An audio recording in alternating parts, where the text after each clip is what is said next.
강의 전체 목록은 1장 1번부터 20번까지 첨부를 참고하시면 되겠습니다. 오늘의 2강은 ISN 코드 각 챕터 해설 8장부터 13장까지 그리고 ISN 코드 이지 체크리스트입니다. 2강 목차입니다. 1. ISN 코드 각 챕터별 해설 2. ISN 코드 이지 체크리스트 ISN 코드는 1장부터 16장이 있는데 본 강의에서는 13장까지 여러분에게 알려드리겠습니다. ISN 코드 전체는 매 강마다 참고용으로 게시를 하고 있습니다.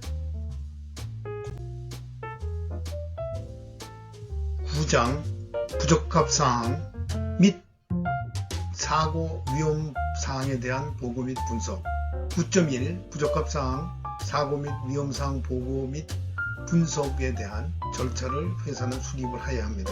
9.2 시정조치 및 예방조치의 이행 절차를 수립해야 됩니다. 10장에서는 선박 및 설비의 정비를 얘기하고 있습니다. 10.1은 정비, 10.2.1은 적절한 주기로 정비를 해야 한다. 적절한 주기를 이행하기 위해서는 미리 계획을 세워서 어떤 기기별로 주기를 가지고 있어야 되겠죠.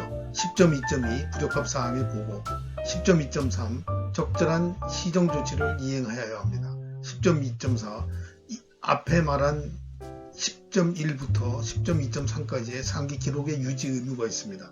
10.3 중요 설비의 신뢰성을 향상하기 위한 조치가 있어야 됩니다. 10.4 상기 10.2와 10.3의 기록 본선 유지를 해야 합니다.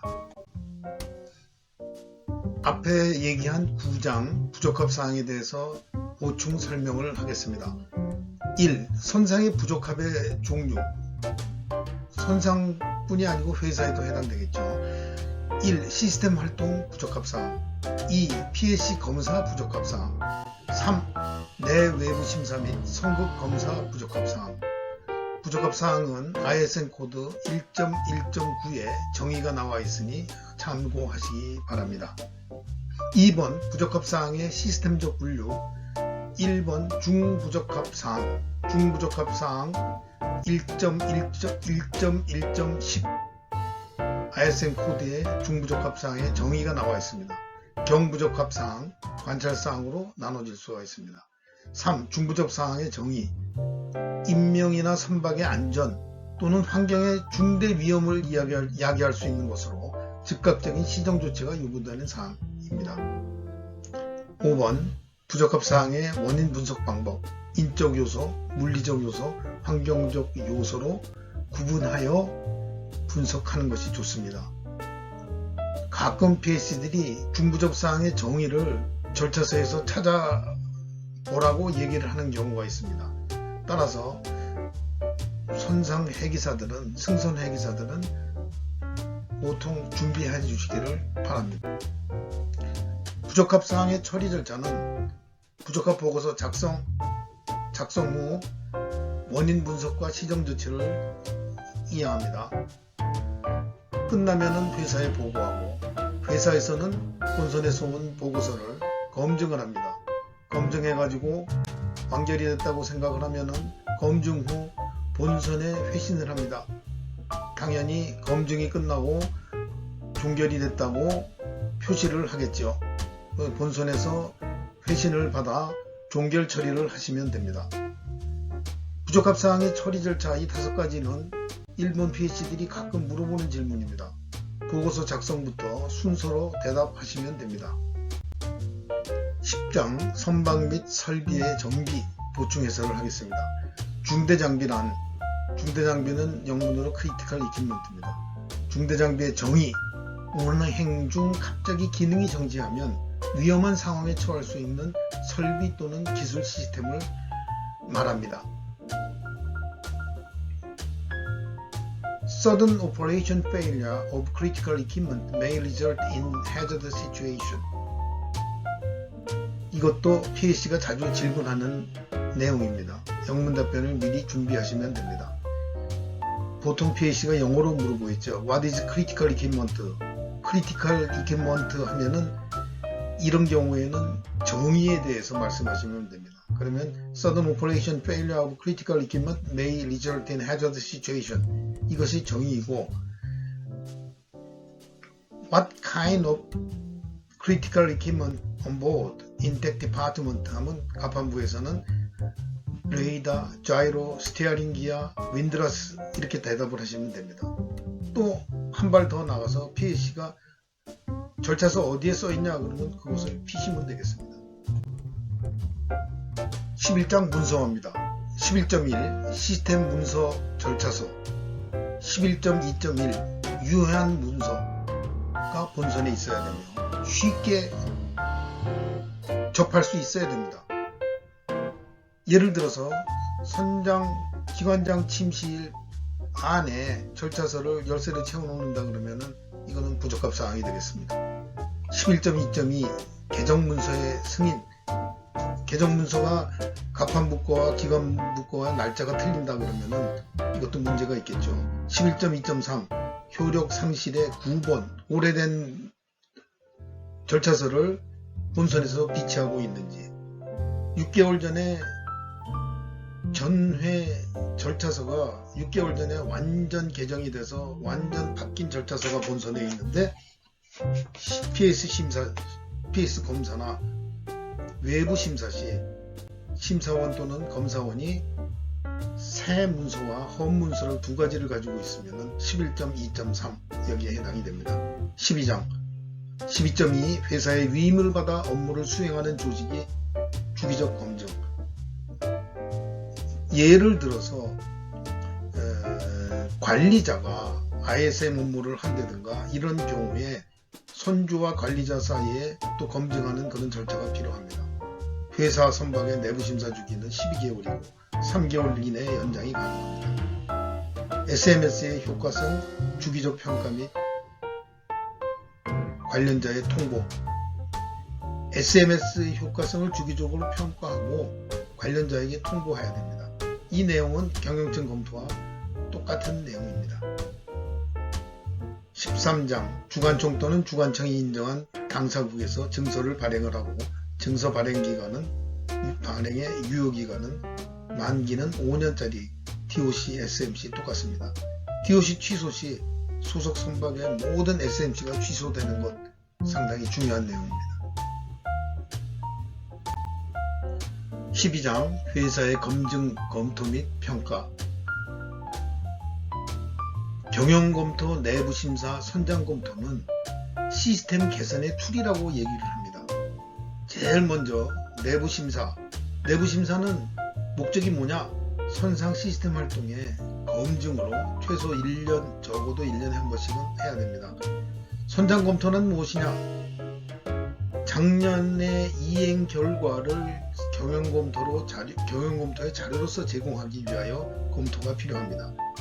경영검토는 무엇이냐? 새로운 해 안전경영 목표 방침을 수립하되 선장검토의 각선으로부터 선장검토를 받아 그 내용과 회사의 검토 내용을 같이 검토하여 새로운 해의 안전경영 목표 방침에 반영하는 것입니다.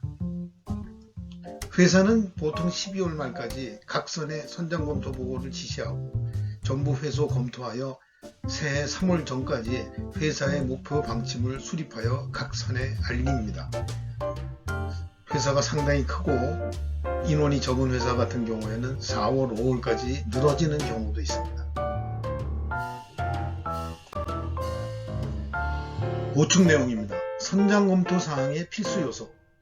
내부심사, 선장검토, 경영검토 중에 한 축을 담당하는 선장검토는 그 내용이 작년 1년 동안의 어떤 사고가 있었는지 원인을 분석해야 합니다. 몇 가지가 있어. 2번, PAC 결함사항이 몇 건이나 있었고 거기에 따른 부적합 몇 건이나 있었고 분석하여 그 선장검토사항에 분석을 해야 됩니다. 3. 내 외부 심사 및 성급 검사 결함사항이 어떤 것이 있었고 그 원인은 무엇이며 검토하여서 회사에 보고해야 됩니다. 4번 마스터스 리퀘스트, 선장의 요구사항이 있겠죠. 작업비를 올려달라, 작업화를 하나 더 달라든가, 월급이 적다라든가 모든 여러가지 요구사항을 회사에 검토사항으로 보고를 하면은 회사에서 선장 검토 내용을 보고 처리를 하게 되어 있습니다. 검토를 최소한도 4가지 검토에 하며, 제일 중요한 것은 모든 것이 이행 만족도 KPI, Key Performance Index를 수치로 보고하게 되어 있습니다. 이 이행 만족도는 전전년과 전해의 비교로 몇 프로, 이 항목은 몇 프로 개선됐다, 몇 프로 나빠졌다, 이런 식으로 수치화해서 회사에 보고하게 됩니다. 그러니까 선장 검토는 원인 분석 후 회사에 보고를 해야 되고, 이행 만족도를 따라서 보고합니다. 그래서 이 선장 검토를 가지고 회사는 경영 검토에 반영하여 회사 목표 방침을 수립합니다. 선장 검토 사항은 일본 PC들이 자주 선장에게 질문하는 추세입니다. 선장 검토가 뭐냐라고 물어보는 경우도 많고, 선장 검토가 절차서에 어디에 있는지 위치도 알아 놓으신 게 좋습니다. 오늘 마지막 3번 ISM 코드 부적합 이지 체크리스트입니다. 부적합 사항은 보통 영문으로 부적합 보고서를 만드는 경우가 많기 때문에 제 입장에서는 이 강의를 들으시는 모든 분들은 영문으로 부적합 찾는 것을 잘 알아두시면 좋겠습니다. 그래서 이 이지 체크리스트의 사용 방법은, 예를 들어서 6.1.1 내부 심사나 또는 외부 심사의 준비차 본선에 가서 안품 담당 감독으로서 선장과 면담을 하든가 심사를 할 때 선장의 코맨딩 캐퍼빌리티가 현저히 차이가 많이 난다. 물론 6장은 전체가 회사 책임입니다. 6.1.1이 될 수가 있습니다. 선장이 지휘 통솔 능력이 떨어진다. 6.1.2 선장이 회사 안전경영 시스템에 능통하지 않다. 현저하게 SM에서 처음 접한 사람 같다. 그러면 6.1.1에 부적합이 될 수가 있습니다.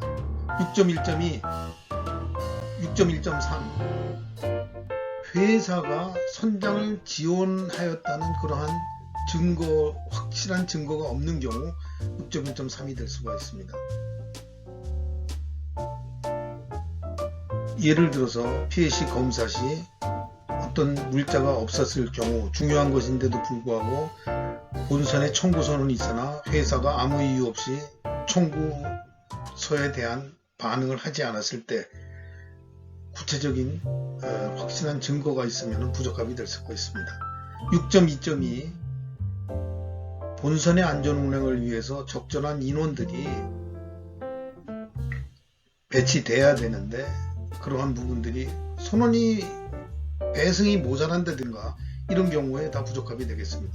6.3은 Essential Instruction, 승선 필수 지침, 친숙화 문서들이 신규 승선한 선원들에게 출항 이전에 지급이 되어 확인이 되었는가, 6.3입니다. 6.4는 선원들이 관련 법규, 법령, 룰, 가이드에 능통한지, 6.5는 훈련과 드릴, 교육훈련 또는 드릴이 제대로 이행이 되고 있는지, 6.6은 워킹 랭귀지입니다.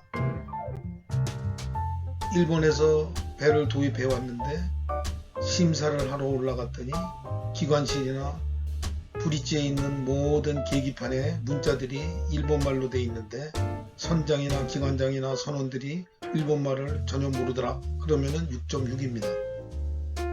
6.7 커뮤니케이션. 선장은 필리핀 사람이고 선원들은 한국 사람이 3명, 인도네시아 사람이 2명, 미얀마 사람이 3명인 배가 있습니다. 그런데 영어를 대부분 모릅니다.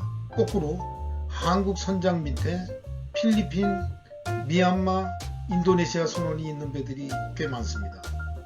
보통 8명, 10명, 11명 타는 소형 배들에 선장은 한국말로 얘기를 하고 선원들은 고개를 갸우뚱갸우뚱합니다. 이런 경우에 커뮤니케이션, 의사소통에 문제가 있는 것으로 부족합니다. 쉬포드 오퍼레이션.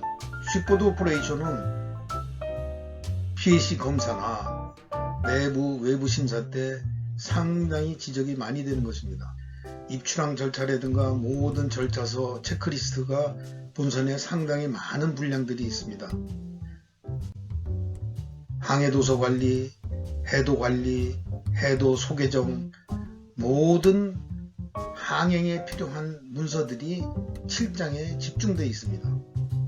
7장에 대해서는 본사에서 각 선박마다 체크리스트를 배포를 하여서 입출항 테스트 체크리스트, 화물 싣기 전에 체크리스트, 화물 실은 후에 체크리스트, 입항 전 체크리스트 등등등등 유지를 해야 됩니다. 8.1, 2, 3 비상에 관한 내용들입니다. 비상 대응이 되어 있는지, 8.2 비상 훈련 프로그램이 있는지, 8.3 회사가 모든 비상의 종류에 대해서 대응할 수 있는 그러한 프로그램을 가지고 있는지, 9.1 부적합 사항에 관한 문제입니다. 부적합이 발생할 때 분석을 하고 보고하는 그런 시스템이 있는지, 9.2 Establishing Procedure for Corrective and Preventive Action 시정조치와 예방조치를 하는 절차서를 준비해야 됩니다. 10.1 선박 장비의 정비에 관한 문제. 10.2.1은 이 선박과 장비의 적절한 주기로 정비하는 그러한 프로그램을 가지고 있어야 됩니다. 10.2.2 정비에 관련한 부적합 사항이 회사에 보고가 되고 있는지 여부. 10.2.3 적절한 시정 조치가 이행이 되고 있는지.